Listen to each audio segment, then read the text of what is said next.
en disant le monde existe de manière non interventionniste, tu décris le monde. Et donc, quelque part, tu fais un raisonnement. Il faudrait que tu dises, dans le cadre où tu ne veux pas admettre l'interventionnisme de Dieu, rester dans ton paradigme, moi, je n'ai pas de jugement à faire dans le monde, je vis selon ce Non, que non, mes mais je peux passions juste dire que m'indiquent. mes jugements sont les miens et que j'accepte mes limites et qu'ils ne sont pas nécessairement vrais et que, et, Donc, tu admets de vivre et de constituer ta vie et ton expérience du monde selon le faux. selon ce qui n'est pas nécessairement vrai, ça ne veut pas dire que c'est faux. Oui, mais du coup, vu que toi, tu peux pas exactement à chaque C'est juste instant, que je ne peux chaque acte pas de ta vie, déterminer si c'est vrai. donc C'est pas la même chose. l'incertitude, ouais, d'accord, mais l'incertitude vis-à-vis du vrai et du faux implique que tu vis dans le faux. Parce que le faux, Ah, c'est ainsi. Tu ah peux oui, pas dire. alors ça, c'est l'humanité. Ah, oui, oui, bon, oui.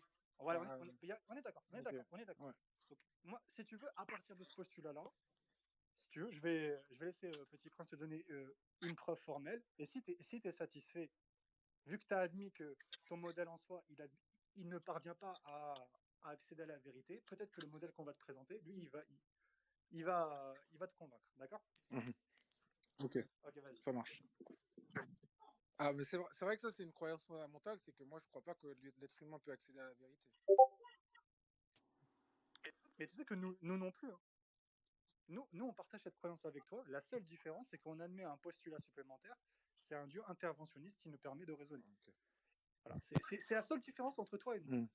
C'est tout. Ok, ok. Petit Prince. Ouais.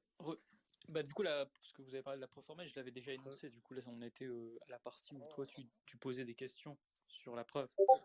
Exactement. Bah, écoute, moi, j'en étais rendu au point où j'ai dit, ben, ok, d'accord, mais on peut dire euh, que tu peux avoir deux êtres créateurs, c'est juste un être créateur qui a le dessus ou la priorité sur l'autre. Oui, voilà, c'est ce que tu avais dit. Sauf que, en fait, Voilà. ce que tu dis là, avoir la priorité, c'est pas ce que je dis moi. Parce que moi, quand je pose la question dans mon argument, la question que je pose, c'est est-ce que l'être nécessaire peut créer la négation de l'acte de ce créateur? Et créer la négation de l'acte de ce créateur, ce n'est pas avoir la priorité sur lui. Parce qu'en fait, ça veut dire quoi, avoir la priorité sur lui? Si on va dans le fond des termes. Avoir la priorité sur lui, ça veut dire que l'être nécessaire crée, parce qu'on avait pris l'exemple d'une balle de tennis, pour ceux qui n'étaient pas là, on avait pris l'exemple d'une balle de tennis dans lequel soit le mouvement, soit le repos était créé. En fait, quand tu dis avoir la priorité, ça veut simplement dire que l'être nécessaire, il crée le repos dans la balle de tennis à l'instant T, tandis que l'autre créateur ne crée rien dans la balle de tennis à l'instant T. C'est ça que tu me dis. Mais moi, ça, c'est pas l'exemple que je donne. Alors, pas tout à fait. Ça veut dire que les deux tentent de créer en même temps. C'est juste qu'il y en a un qui prend priorité sur l'autre parce qu'il a plus de puissance. Oui, mais les deux situations ne sont pas équivalentes. Moi, la situation que tu donnes, c'est les deux tentent de créer, il y en a un qui ne crée pas, et il y a l'autre Exact. qui crée. La négation de, euh, de un tel crée le mouvement à l'instant T dans la balle, c'est créer le repos à l'instant T dans la balle. C'est ça la négation, et c'est ça que j'entends par la négation. D'accord. Ma question, c'est est-ce que c'est possible d'avoir, en fait, le mouvement et le repos dans une même balle au même rapport? Ça, c'est impossible.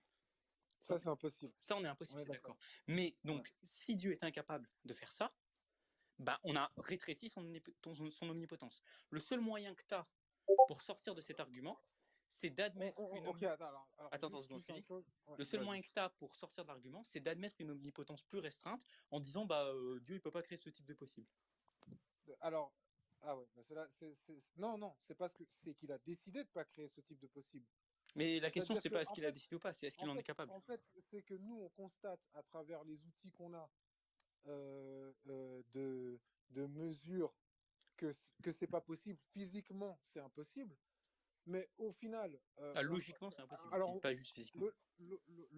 non, logiquement, en fait, le truc, c'est Bah, que le bah, mouvement et le repos ont des si on définitions qui sont accepte, contradictoires. si on accepte le prémisse qu'on vient d'énoncer juste avant, bah, notre logique est déficiente.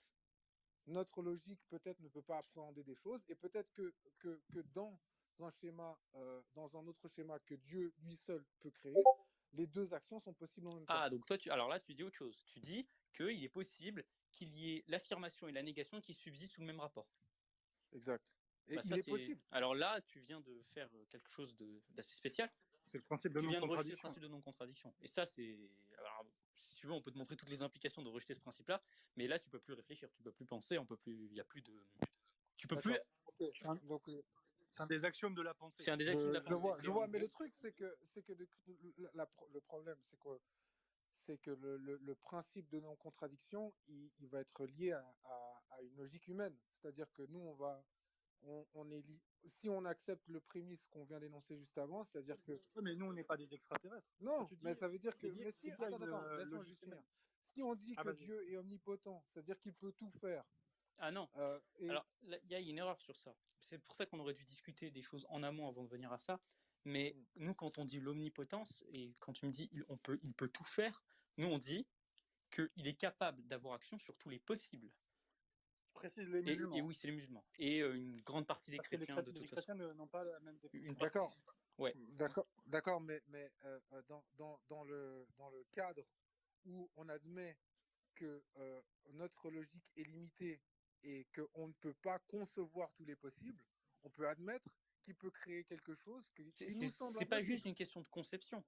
C'est pas juste, on ne peut pas, par exemple, si je te parle d'un cercle carré, tout à l'heure j'avais pris cet exemple, c'est pas juste, non seulement on ne peut pas concevoir un cercle carré, mais en plus d'un point de vue des définitions, les définitions d'un cercle et d'un carré sont fondamentalement exclusives, elles sont contradictoires. C'est pas juste qu'on ne peut pas imaginer un cercle carré, c'est juste que c'est pas possible. Ça, c'est dû à la limite du. Je vais juste te dire, pour évacuer cet argument de la limite de la pensée humaine, c'est que on est des humains, on n'est pas des extraterrestres, on n'est pas des dieux, on n'est pas quoi que ce soit. Donc du coup, n'importe quelle vérité ou n'importe quel jugement, ça se fera dans le prisme, le paradigme de la pensée humaine. Est-ce qu'on est tous d'accord sur ça déjà? Oui. Ok. Attends. Mais je dis qu'on est n'importe tous quelle humains. vérité qu'on est capable d'évaluer en tant qu'humain. Mais si la vérité existe en dehors de ce que l'être humain est capable de. Attends, est-ce que tu es d'accord déjà avec ma phrase? C'est la première partie de ma réponse. Le fait est que le seul prisme qui nous est accessible, c'est le prisme de la raison humaine. Oui, voilà. Ouais, je suis d'accord. Ok. Donc, à partir de là, on est en train, nous, de discuter entre êtres humains de ce qui est le plus juste. On est d'accord? Ce qui est possible ou pas. Non, mais là, on est en train de. Par exemple, si moi j'ai un modèle A, tu as un modèle B, un modèle C, nous, ce qu'on pourrait discuter, si on veut se rapprocher de la raison, c'est lequel est le mieux. D'accord, ok, je vois où tu veux en venir. Ouais. D'accord. Nous, ce qu'on te dit, c'est que, en tant que musulman d'ailleurs, on considère qu'il y a une nécessité de la vérité révélée. Parce que nous, on a des vérités rationnelles qu'on admet comme étant des vérités rationnelles, mais qui ne suffisent pas à définir ce que devrait être l'existence d'un être humain. Et c'est pourquoi on a l'importance de cette vérité révélée là, c'est justement parce que la raison humaine est faillible. Mais avec la raison humaine, on peut faire au moins des choix du moins pire ou du meilleur. Voilà. Donc là, c'est juste pour évacuer cette gêne-là, et on peut continuer à parler. Mais de toute façon, ici, il faut quand même qu'on soit très clair sur ce point, on en avait déjà parlé la dernière fois.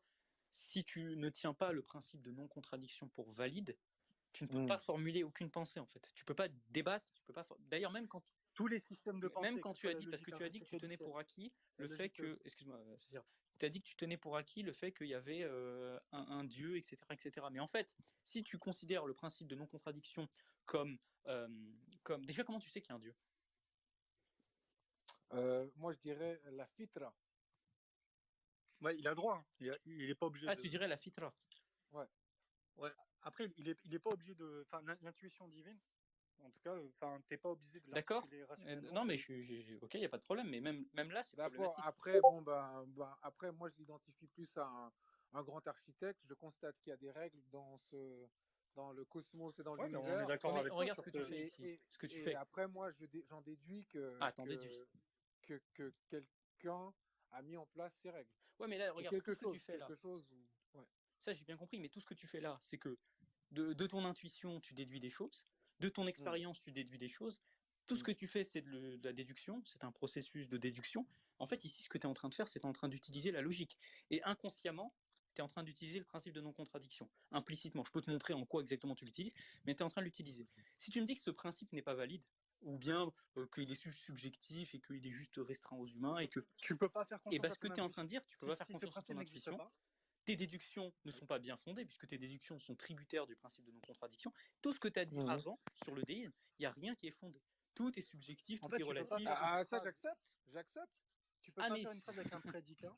Ouais, Attends, mais bon, tu peux pas faire une phrase avec un prédicat. Ça veut dire que j'accepte, et c'est la conclusion qu'on a eue sur l'argument précédent, c'est que j'accepte que le modèle que je déduis à travers mes intuitions est peut-être faux. Je suis pas sûr d'avoir la vérité. Pour qu'il puisse exister en tant que modèle, attends juste un truc. Là, la question, c'est pas est-ce que ton modèle il est faux ou il est vrai. Là, c'est est-ce que ton modèle est possible ou impossible. Parce que un modèle, par essence, il a besoin de certains axiomes. En fait, c'est comme la géométrie. Tu prends des axiomes, tu peux pas faire une géométrie si tu t'enlèves la moitié, tu vois. Non, mais au pire, attends 2 secondes. Est-ce que quelque chose peut être vrai et faux en même temps? Attends, s'il te plaît. Ce que je suis en train de t'expliquer là, c'est que pour qu'une chose soit digne d'être appelée modèle, elle a besoin de caractéristiques irréductibles, dont fait partie le principe de non-contradiction et le principe d'identité, qui sont des bases de la logique classique ou aristotélicienne. D'accord? Est-ce que tu me suis? J'étais en train de penser à un truc et du coup j'ai été distrait, pardon. D'accord, alors je répète. Pour qu'un modèle soit digne d'être appelé un modèle, il a besoin de contenir en lui des éléments irréductibles que sont des axiomes, tout comme en mathématiques ou en d'autres logiques formelles. Et parmi ces axiomes irréductibles, tu as le principe de non-contradiction et le principe d'identité qui te permet d'articuler des phrases qui ont du sens. Notamment le fait est de dire que si je te dis le ciel est bleu, et je te dis le ciel n'est pas bleu, ces phrases-là ne sont pas équivalentes. Grâce au principe de non-contradiction. Et je vais te donner une illustration, Kemra. Est-ce que tu es athée? Non. Pourquoi? Parce que je crois en Dieu. Et pourquoi ne pas croire en Dieu, c'est pas compatible avec croire en Dieu? Ouais, ça, c'est une question de définition. Ah non, mais tu m'as dit, je t'ai posé la question, tu m'as dit est-ce que... Ah d'accord. Pourquoi les deux? Pourquoi tu peux pas être athée et déiste en même temps? Je vois où tu vas en venir. Tu vois, tu peux même pas formuler, tu peux même pas te présenter comme étant déiste. On peut pas discuter. Oui, voilà, c'est ça. C'est ce que dit Aristote dans la métaphysique. Parce qu'au final, c'est à partir du moment où bon, après, le fait est que au fond, au final, moi, je discute avec vous et je trouve ça très très intéressant. Mais pour ce que je pense profondément, je pense qu'on ne peut pas vraiment accéder à la vérité. Et donc, du coup, on ne peut pas vraiment savoir. Et c'est pas que deux choses peuvent être possibles en même temps. C'est qu'il y a des choses que peut-être on ne peut pas appréhender, que